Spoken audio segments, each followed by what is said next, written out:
गए हैं वो शायद छात्रों ने नहीं लड़े हैं। हम नहीं लड़ सकते क्योंकि हम एक ऐसी एज में होते हैं जहाँ हम करियर सेट करें या सड़कों पर उतरे।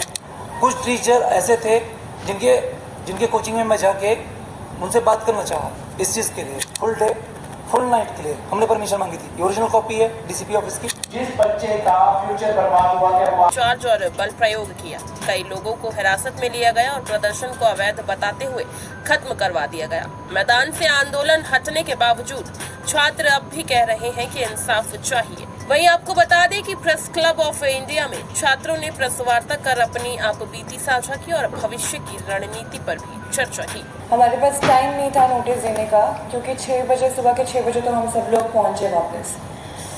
सबसे खतरनाक चीज़ अगर कोई होती है तो वो होती है सपनों का मर जाना।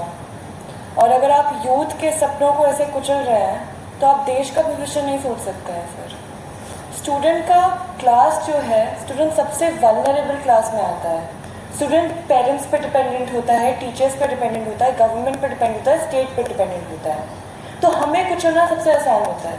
पर ये बात इस प्लेटफॉर्म से मैं बोलना चाहती हूँ कि जितने भी आंदोलन दुनिया में लड़े गए हैं वो शायद छात्रों ने नहीं लड़े हैं, बट कोई भी आंदोलन बिना छात्रों के नहीं लड़ा गया है।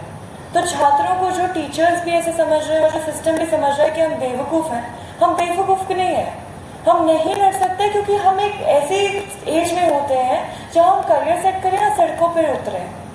पर हम अब जब हमें रियलाइज हो रहा है कि हम जिस परीक्षा के लिए पूरा साल प्रिपेयर करते हैं, अपना मेंटल हेल्थ डिस्ट्रॉय करते हैं, जिन एरियाज में हम रहते हैं मुखर्जी नगर और ओल्ड राजेंद्र नगर में, आप लोग भी खबर छापते हैं उन जगहों के बारे में, हर रोज़ सुसाइड होता है, हर रोज़ मेंटल हेल्थ से बच्चा जूझ रहा है। उसके बाद एक दिन पता चलता है कि जब वो एग्ज़ाम देने जा रहा है तो वहाँ पर इतनी ज़्यादा परेशानियाँ हो रही है। वो इंसान कहाँ जिएगा, वो बच्चा कहाँ जिएगा, इतना प्रेशर में वो कर रहा है। और जो मेन टॉपिक जिसको मैं कवर करना चाहती हूँ कि आपको रियलाइजेशन नहीं होती है कि आपके सामने एक लड़की खड़ी है। जो लड़कियां कल प्रोटेस्ट में आई थी वो जेब में 50-50 रुपए डाल के आई थी कि मेट्रो तक 30 रुपए किराया दे के चले जाए। वो कहाँ जाती रात को जब आपने अंधेरा कर लिया? मीडिया वाले कुछ लोग थे, उनको भगा दिया।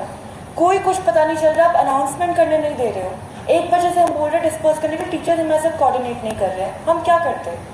हम 20-30 लड़कियों का ग्रुप था, हम पुलिस वालों के आके भीख मांग रहे हैं कि हम आपके साथ सुरक्षित महसूस करते हैं या फिर कितना ज़्यादा और भीड़ आया है, हमें अपने साथ रख लीजिए, आप साइड में रह जाइए, प्यार से बात करिए। शाम हो चुकी थी, आप डिटेन नहीं कर सकते हमें।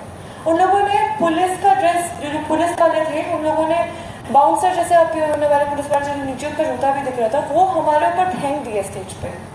फिर हमने अपने जो साथी है विकास हैं उनको बोला कि पकड़ो हमें, ये खींच रहे हैं, ये कपड़े फाड़ रहे हैं, कपड़े फाड़ के हरासमेंट करके ले जा रहे हैं। वो सब चीज़ें इन्होंने इतनी स्ट्रैटेजिकली की कि लड़कियों को पीछे खींच लिया ताकि वो दिखे ना, और फिर गंदी गंदी गालियाँ दे के कैरेक्टर पे बात करना। अगर आज हम किसी ऐसी चीज़ के लिए बात कर रहे हैं तो शायद हमारे कॉन्स्टिट्यूशन ने दिया है, तो उस चीज़ में क्या गलत है? जब देश में नौकरी ही नहीं बचेगा तो बच्चे को सड़क पर उतरना पड़ेगा ना।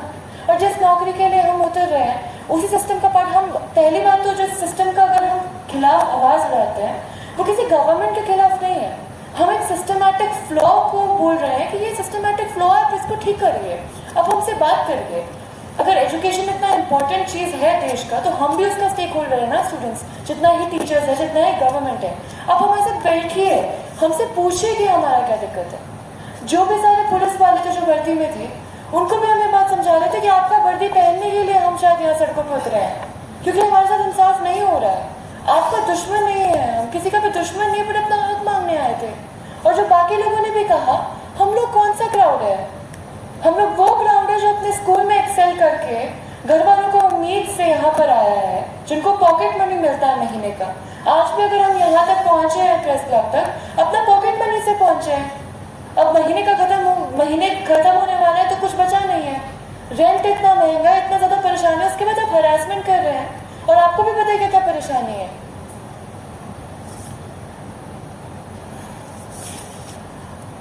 हर जगह से why is everybody targeting students? This question I want the media and आप लोग भी जो हैं अब आगे जाके रेज करिए कि हम में तो वो बोला जाता है ना भाषणों में कि आप भविष्य देह हैं, और जो बात किया अभी एथिक्स का, हम लोग वो है जो प्रिपेयर करते हैं। हमें क्वेश्चन आता है लिखने को कि यूथ का क्या सिग्निफिकेंस है। यूथ का सिग्निफिकेंस हम तो लिख देंगे, पर क्या आपको समझ आ रहा है कि यूथ का सिग्निफिकेंस क्या है?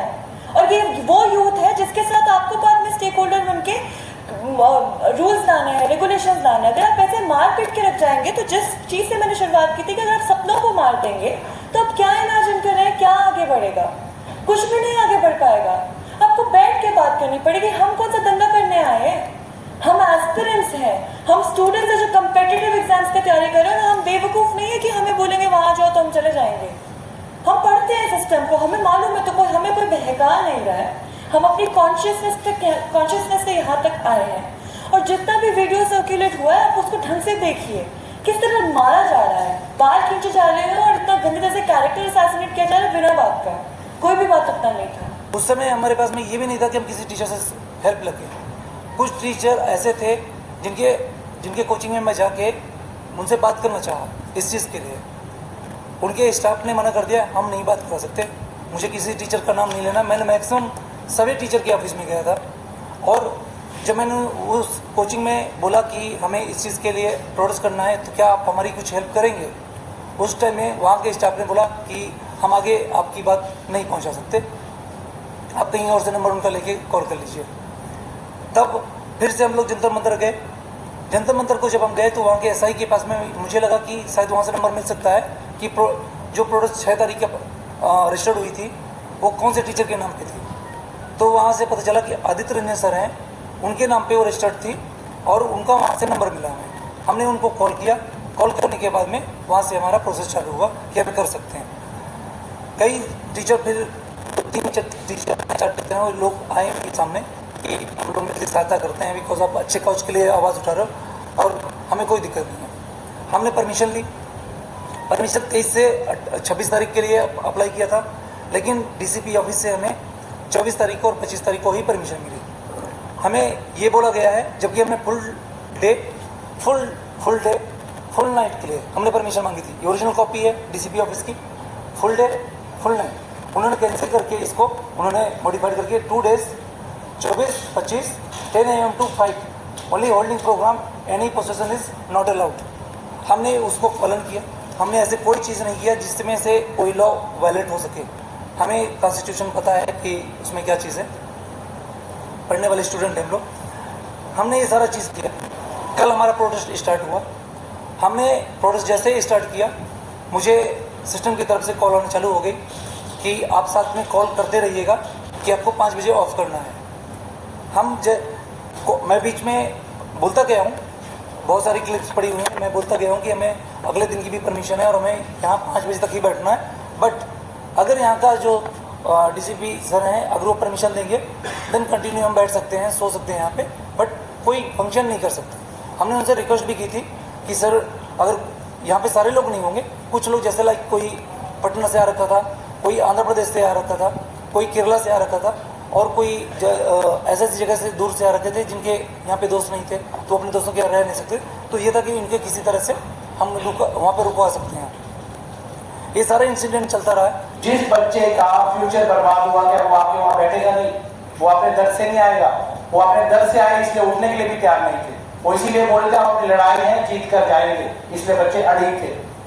और रामलीला मैदान चारों तरफ से 10-10 फुट की दीवार से घिरा हुआ है। कोई भी लोअर सिचुएशन खराब नहीं होने का। मैंने पुलिस प्रशासन को बीच में रिक्वेस्ट किया, कई बार रिक्वेस्ट करते रहे। सवेरे 10 बजे हमने अपना जो टेंट लगवाना शुरू किया। रात को हमें रात को भी लगाने का परमिशन दिया। इनको लगा था कि ऐसे ही बैठ देंगे, इनको बच्चों को नहीं बैठने देंगे। सवेरे जाकर हमने मैदान में जाकर सवेरे उनके जो लगाने वाले टेंट वाले बंदे थे, वर्कर्स, उनको उठाया, चाय पिलाई और लगाई, थोड़ा आप भी मदद कराते वॉलंटियर्स और आप इसको लगाइए। तब जाके अपने कार्यक्रम को आरम्भ किया। हमें जन समर्थन इतना मिला क्योंकि इतने ज्यादा लोग परेशान थे। और अगर हमने परमिशन पूरे रामलीला ग्राउंड के लिए किया, उसमें प्रोग्राम करने का हमारा अधिकार नहीं। हम अपना अरेंजमेंट करने के लिए तैयार। मैंने बोला कि मैं बैरिकेड्स बीच में लगवा देता हूँ, ब्लॉक्स में बांट देता हूँ, किसी तरह कोई और नहीं लगाने दिया, बिल्कुल नहीं लगाने दिया। वो चाहते थे कोई दिक्कत हो, वो तो हम स्टूडेंट्स थे, पढ़े लिखे थे, कोई तरह की दिक्कत नहीं हुई। ये बातें को सारी बातों को रखते हैं। और मैं एक बार और हमारे साथ 2 स्टूडेंट्स हैं। ये आना लड़की है, जो लड़कियों के साथ हुआ ये जो पीटने वाला मैटर एक तरफ, हम मार खा लेंगे, भर जाएगी, आज नहीं तो कल भर जाएगी। जो जमीरों पर मार पड़ी, जो मस्तिष्कों पर मार पड़ी, लड़कियों को छेड़ा गया पुलिस के द्वारा, एकदम ऊपर ऊपर कांस्टेबल कूदे, लड़की ने अपने मुंह से खुद बताया, खुद आपको बताया कि क्या क्या हुआ। बहुत बच्चियां थी, बाहर से आई थी, सब बच्चियां अपने बात को रखने जाती है, पर हमारी कैपेसिटी कम है, हम जल्दी मीडिया तक नहीं पहुंच सकते हैं, ना हमारे पास हमारा कोई सोशल मीडिया का माध्यम है, हमारे पास कोई माध्यम नहीं है, यही हमारी सबसे बड़ी कमजोरी है। 2 लोगों के नाम पर FIR ऐसा सुनने में आ रहा है, कंफर्मेशन नहीं है, और अगर होता है हम छात्र हैं, अभी मेरा 3 अटेम्प्ट बचा हुआ है UPSC का, और भाई राम भाई का 1 अटेम्प्ट बचा हुआ है, तो इसके लिए सरकार जिम्मेदार होगी, यहाँ का पुलिस प्रशासन जिम्मेदार होगा, क्योंकि हम अपने संवैधानिक अधिकार का वहाँ पर पालन कर रहे हैं, उसका यूज कर रहे थे। हम कहीं किसी की, और ये चीज़ बताओ आपको, जब पुलिस वालों ने हमें मार मार के भगाना चालू करा ना, जितनी भीड़ थी उतनी भीड़ उस एरिया में बहुत कुछ कर सकती थी, बहुत कुछ कर सकते थे, और पुलिस वाले कुछ नहीं कर सकते। हमने समझाया, बुझाया, बच्चों को बचाया, और इतनी साइलेंट तरीके से इतना कुछ होने के बाद भी आराम से सारे बच्चे बाहर आ गए, सड़क पे आए, थोड़ा सा गुस्सा उन्होंने बाहर किया, थोड़ा रैली या फिर दिखावा बाहर सड़क पे निकाली, उसके घर वापस चले गए।